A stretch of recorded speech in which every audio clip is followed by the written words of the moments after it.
AP liquor scam లో YCP నేత చెవిరెడ్డి మోహిత్ రెడ్డికి సిట్ అధికారులు నోటీసులు ఇచ్చారు. ఈ నెల 25న విచారణకు రావాలని నోటీసులు అందించారు.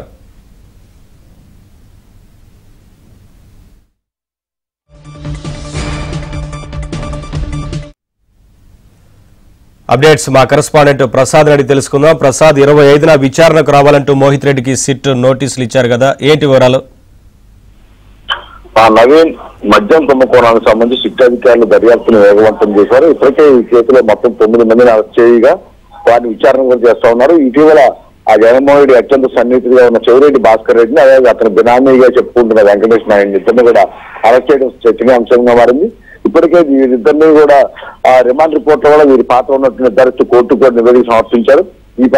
అయితే చెవిరెడ్డి భాస్కర్ రెడ్డిని అరెస్ట్ చేసిన సమయంలోనే అతని కుమారుడు మోహిత్ రెడ్డిని కూడా A39 గా ఇందులో చేర్చారు. దీంతో ఈ కేసులో తండ్రి కూడా మద్యం కుంభకోణంలో పాత్ర ఉన్నట్టు కూడా నిర్ధారించారు.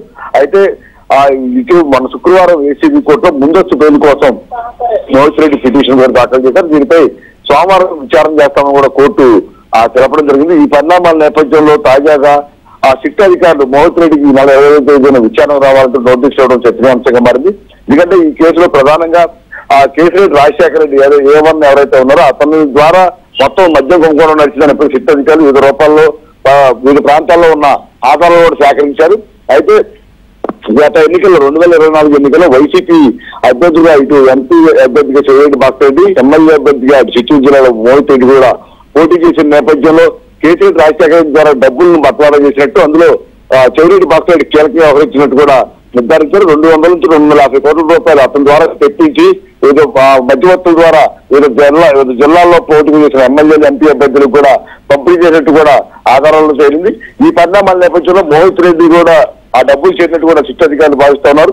అందువల్ల అసలు ఆ డబ్బులు అతనికి ఏ విధంగా చేరాయి, ఎవరి ద్వారా వచ్చాయి, ఆ డబ్బులు ఏ విధంగా పంపిణీ చేశారనే అంశాలపై కూడా మోహిత్ రెడ్డిని విచారించాలని కూడా సిట్ భావిస్తోంది. తద్వారా ఆ కేసీఆర్ రాజశేఖర రెడ్డి నుంచి తెచ్చిన చెవిరెడ్డి భాస్కర్ రెడ్డి కావచ్చు, అతని ద్వారా ఎవరెవరు తెప్పించారో ఆ వ్యక్తుల ఆ ప్రమేయం ఎంతవరకు ఉందనే అంశాలపై కూడా సిట్ అధికారులు ఇప్పుడు మోహిత్ రెడ్డి విచారణ ద్వారా తేల్చే అవకాశం ఉంది. ఈ పరిణామాల నేపథ్యంలోనే అతని నుంచి సమాచారం రాబట్టేందుకు ఇప్పుడు నోటీసులు జారీ చేశారు. అయితే కోర్టులో కూడా మరోవైపు ఇటు చెవిరెడ్డి భాస్కర్ రెడ్డి, వెంకటేష్ నాయుడు కూడా బెయిల్ పిటిషన్ దాఖలు చేయడం, మరోవైపు ఆ సిట్ అధికారులు కస్టడీ పిటిషన్ కూడా దాఖలు చేశారు.